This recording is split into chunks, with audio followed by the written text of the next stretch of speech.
एक समय में बीलापुर नामक एक सुंदर सा गांव था। उस गांव में विक्रम सरला नामक पति पत्नी रहते थे। वो उसी गांव के बैंक में बैंक लोन ऑफिसर का काम करता था और सभी को लोन देते हुए रहता था।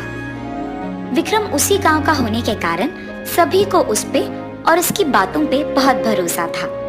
एक दिन राजेंद्र नामक एक किसान लोन के लिए बैंक लोन ऑफिसर के पास जाता है। विक्रम साहब, मुझे खेती करने के लिए 1 लाख रुपयों की जरूरत है। इस आदमी ने वैसे भी कोई पढ़ाई नहीं की, इसीलिए अगर मैं इसका फायदा भी उठाऊं, इसे पता ही नहीं चलेगा। और उतना ही नहीं, इस गांव में सभी को मुझ पे बेहद भरोसा है। और इस आदमी ने 1 लाख रुपयों का कर्ज मांगा है ना, इसीलिए इसको 85,000 रुपए दूंगा और 25,000 मैं ले लूंगा। राजेंद्र, तुम्हें तो पता है कि इस बैंक में सभी को लोन सिर्फ मैं देता हूँ। कोशिश करूंगा कि कुछ भी करके तुम्हें लोन आ जाए, लेकिन 1 लाख रुपयों के लिए आवेदन करोगे तो 85,000 ही हाथ में आएंगे। लेकिन जब तुम्हें लोन वापस करना होगा तब पूरे 1 लाख का भरना होगा। अगर ये बात तुम्हें मंजूर है तो तुम्हें लोन मिल जाएगा। विक्रम साहब, खेती करने के लिए मुझे इस लोन का बहुत आवश्यकता है और इसीलिए मुझे ये मंजूर है। ये कहने के बाद लोन ऑफिसर उसे लोन के लिए जरूरी कागज लेके आता है और उस पे उसके हस्ताक्षर लेता है। आप तुम बस आराम करो, लोन तुम्हें जरूर मिल जाएगा। लोन के पैसे लेने कल सुबह आ जाना। ठीक है विक्रम जी, बैंक को मैं कल आऊंगा। ये कह के वो आदमी वहां से चले जाता है। अगले दिन बैंक के खुलने के समय पे वो जल्दी से तैयार होके बैंक को पहुंच जाता है। राजेंद्र, आज तुम लोन के पैसे अपने घर ले जा सकते हो। ये कह के विक्रम 25,000 लेकर 85,000 राजेंद्र को देता है। आप बैंक में हैं, सिर्फ इसी कारण मुझे लोन बहुत जल्दी मिल पाया है। आपका हमारे गांव में रहना हमारा सौभाग्य है। राजेंद्र, मैंने जो पैसे तुम्हें अभी कर्ज में दिए हैं उसे चुकाने की जिम्मेदारी सिर्फ तुम पर है, इसलिए जब भी तुम्हारे पास पैसे हो बिना देर किए पैसे लौटाना। जी साहब। ये कह के वो खुशी से उसके पैसे लेके उसके घर चला जाता है। ऐसे विक्रम उस गांव में अनपढ़ लोगों को लोन देते हुए उन पे चाल चलाता था और उनके हिस्से के थोड़े पैसे वो ले लेता था। एक शाम को जब वो बैंक के लोन ऑफिसर अपने घर जा रहा था तो रास्ते में उसका शरत नामक एक दोस्त उसे देखता है। विक्रम, विक्रम, ऐसे उसे जोर जोर से पुकारता है, पर विक्रम रुके बिना चले जाता है। अरे ये क्या, विक्रम तो बिना रुके बस जा ही रहा है। उसे क्या हुआ होगा? बहुत दिनों बाद मैंने उससे बात किया। एक बार उसके घर जाकर उसके साथ बात करूंगा। ये फैसला करके शरत विक्रम के पीछे उसके घर तक जाता है। विक्रम को अपनी बीवी के साथ बात करते हुए देख शरत उनके दरवाजे के पास खड़े रहता है। लगता है विक्रम कुछ बात कर रहा है अपनी बीवी से। अब अगर मैं उनके बीच में जाऊं तो अच्छा नहीं लगेगा। ये सोचकर वो उनके दरवाजे के पास खड़े रहकर बस सोच में पड़ जाता है। सरला, जल्दी इन पैसों को अंदर जाके कहीं ध्यान से छुपा दो। हाँ। ये कहते हुए वो उसके हाथ में मौजूद पैसे अपनी बीवी को खुशी खुशी देता है। दरवाजा के पास खड़े शरत को समझ नहीं आता है, मेरे दोस्त को इतने सारे पैसे न जाने कहां से मिले, मुझे जानना ही होगा। ऐसे वो चुपके से उन दोनों की बातें सुनता है। सुनिए, आपका ऐसे अनपढ़ लोगों को धोखा देते हुए पैसे घर ले आना शायद किसी को पता चल जाएगा। मुझे बहुत डर लग रहा है जी। अरे सरला, तुम डरो मत, मैं बरसों से ये करते आया हूँ। क्या कभी पकड़ा गया? नहीं ना। इस गांव में सभी को लोन देते हुए उसमें से थोड़ा पैसे बस ले रहा हूँ, लेकिन मेरे बारे में किसी को भड़क भी नहीं है, क्योंकि इस गांव में सभी मुझ पे बहुत यकीन करते हैं। इसीलिए मुझे उस यकीन का फायदा उठाना आसान हो जा रहा है। डरो मत, मुझ पे कभी किसी को कोई शक नहीं आएगा।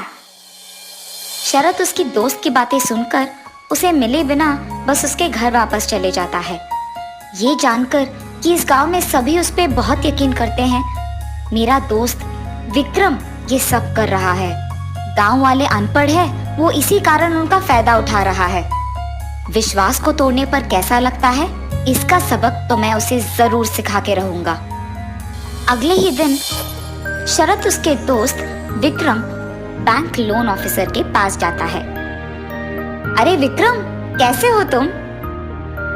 अरे शरद, मैं तो ठीक हूँ। बहुत दिन हो गए तुमसे मिलके। यहाँ कैसे आना हुआ? तुम्हें भी लोन चाहिए क्या?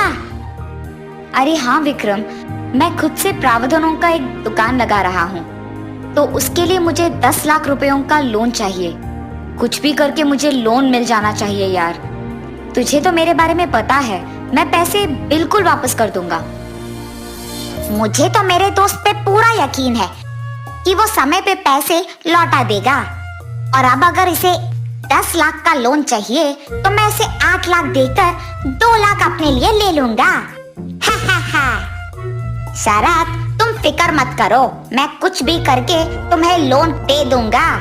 लेकिन 10 लाख लोन के लिए आवेदन करोगे तो सिर्फ 8 लाख मिलेंगे, लेकिन वापस करने के समय में तुम्हें 10 लाख देना होगा। इसके लिए अगर तुम्हें मंजूर है तो ही ये लोन मिलेगा। अरे हाँ ठीक है विक्रम, मेरे लिए ये लोन बहुत जरूरी है। ये कहने पर बैंक लोन ऑफिसर कुछ कागज ले आके उनपे शरद के हस्ताक्षर लेता है। शरद, तुम मुझे 5 दिन के बाद दिखना, तब तुम्हारा लोन तुम्हें मिल जाएगा। ठीक है विक्रम। ये कह के शरद वहाँ से चले जाता है।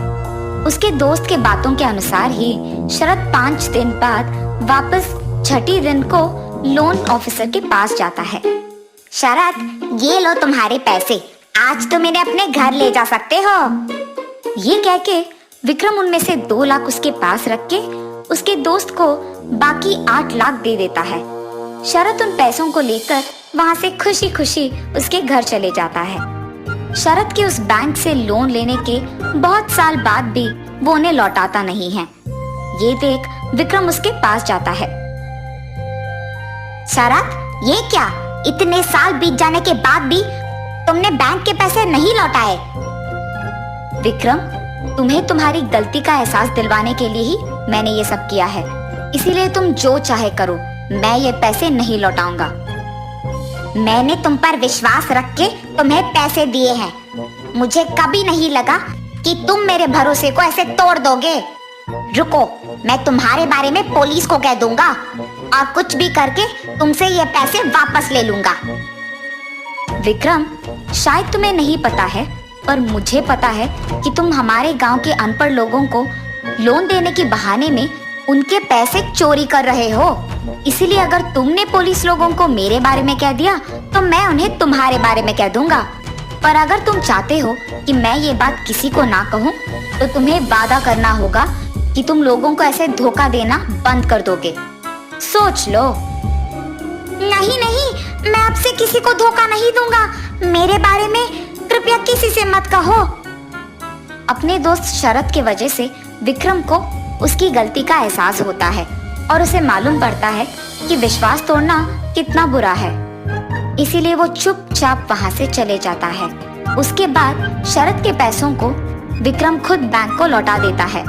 तब से विक्रम किसी को धोखा दिए बिना अपना काम ईमानदारी से करने लगता है और सभी को ईमानदारी से लोन देते हुए खुशी से जीने लगता है।